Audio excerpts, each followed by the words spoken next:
ఇప్పుడు నానమ్మలు అమ్మమ్మలు ఉన్నారంటే అది అదృష్టం. ఎందుకంటే వాళ్ళు వాళ్ళ స్టోరీస్ చెప్తూ వాళ్ళని మంచిగా తినబెట్టడం కానీ అది ఇది చేస్తుంటారు కొన్ని ఫ్యామిలీస్లో.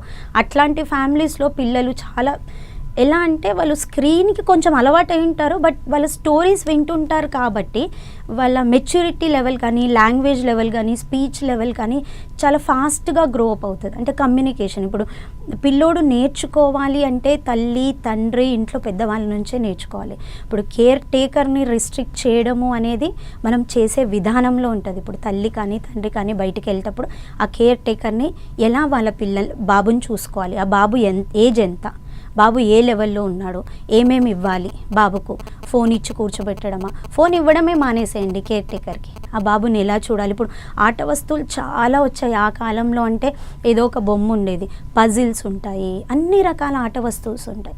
అవన్నీ ఆట వస్తువులు పెట్టి ఆడిపోయమని చెప్పండి. అంతేకాని తను ఫోన్ అలవాటు చేసింది అంటే ఆ ఫోన్ అనేది స్క్రీన్ మూమెంట్ వల్ల ఎలాంటి పిల్లోడైనా దానికి అడిక్ట్ అయిపోతాడు. Either any child. ఇప్పుడు మనమే పెద్దవాళ్ళమై ఉండి ఫోన్ ఒక 5 minutes పెట్టుకుంటే ఇంకో 5 minutes చూడాలనిపిస్తుంది మనకి. సో పిల్లలు ఈజీగా అడిక్ట్ అయిపోతారు. సో వాళ్ళని అక్కడ నుంచి దూరం చేయాలి అంటే మనం స్టార్టింగ్ నుంచే వాళ్ళకి ఇష్టమైన యాక్టివిటీ పెట్టాము అంటే ఆ స్క్రీన్ని దూరం చేయొచ్చు.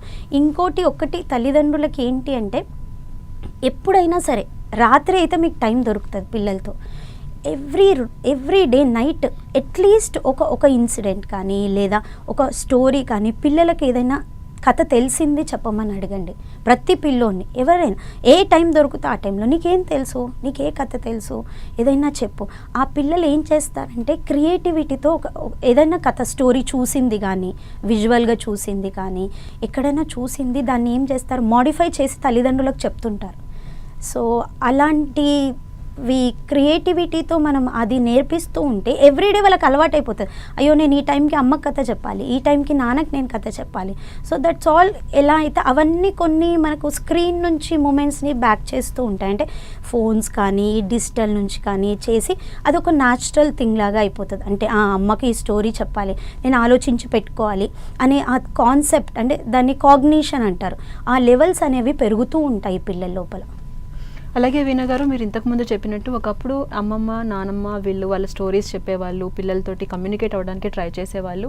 బట్ ఇప్పుడు మీరు అన్నట్టు లేదు. ఈ జనరేషన్లో చాలామంది వాళ్ళు ఏడుస్తున్నారనో, ఫోన్ లాక్కున్నా పేరెంట్స్ ఇచ్చేసేయండి అని చెప్పి అరుస్తున్నారనో ఫోన్ ఇచ్చేస్తున్నారు. దీనివల్ల వీళ్ళు రీల్స్కి కానివ్వండి లేకపోతే కార్టూన్స్కి కానీ అడిక్ట్ అయిపోతున్నారు. దీన్ని మనం ఎలా చూడొచ్చు? పేరెంట్స్ పిల్లల విషయంలో ఎలాంటి జాగ్రత్తలు తీసుకోవాల్సి ఉంటుంది? చూడండి, ఈ కార్టూన్స్ ఇవి చూడడం వల్ల పిల్లలు ఏమైపోతున్నారంటే ఆ కార్టూన్నే రియల్ లైఫ్లో ఊహించుకుంటున్నారు. అంటే వాళ్ళకి తెలియని ఏజ్, ఇప్పుడు 2-3 years ఏజ్లో ఆ కార్టూన్ కానీ ఏదైనా రీల్స్ కానీ చూసేసరికి ఈవెన్ లాంగ్వేజ్ అక్విజిషన్ అంటే మాట్లాడే టైంలో కూడా వాళ్ళు అవే వర్డ్స్ మాట్లాడుతున్నారు, అవే సెంటెన్సెస్ యూజ్ చేస్తున్నారు. ఎందుకంటే వాళ్ళకి స్క్రీన్ బాగా మూమెంట్ వచ్చింది, అక్కడ మాట్లాడింది విన్నారు, చూశారు, అది బాగా ఎఫెక్ట్ అయిపోయింది, అదే మాట బయటికి వస్తుంది.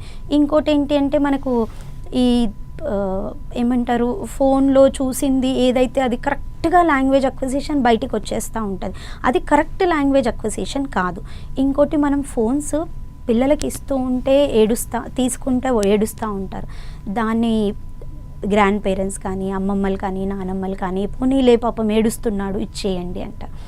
మీరేం చేయండి అంటే వాళ్ళు ఏంటి అంటే పిల్లలు ఏడవద్దు అనే ఉద్దేశం, వీళ్ళు ఏంటి అంటే ఫోన్ ఉంటే పిల్లోడు పాడైపోతాడు అనే ఉద్దేశం. సో ఎవరిని బాధ పెట్టకుండా వాడికి ఏం చేయాలంటే ఏదైనా బుక్ ఇవ్వడం కానీ, లేదా వాళ్ళని ఆ కాలంలో చందమామ కథలు చెప్పి తినిపించేవారు, ఈ కాలంలో ఫోన్ ఇచ్చి తినిపిస్తున్నారు. అలా అయిపోయింది జనరేషన్. సో ఆ బాబు ఎలా డిస్ట్రాక్ట్ అవుతాడు అంటే ఆ ఫోన్ నుంచి ఎలా బయటికి వస్తాడో తల్లికే తెలుస్తుంది. మెల్లిగా బాబుని తీసుకెళ్ళడం కానీ, కొంచెం బయటికి తీసుకెళ్ళడం కానీ, తీసుకెళ్ళి మళ్ళీ తినబెట్టడం కానీ అలా మానిపించండి. కానీ ఫోన్ ఎంబడే ఇచ్చేస్తే బాబుకి ఏమవుతుంది కానీ, బాబు కానీ పాప కానీ మా అమ్మ ఏడిస్తే నానమ్మ కానీ అమ్మమ్మ కానీ చెప్తుంది, మళ్ళీ అమ్మ ఫోన్ ఇచ్చేస్తుంది. సో అలాంటి థాట్స్ నుంచి ఆ పిల్లలని బయటికి తేవాలి. ఈ కాలంలో పిల్లలు చాలా షార్ప్ ఉన్నారు.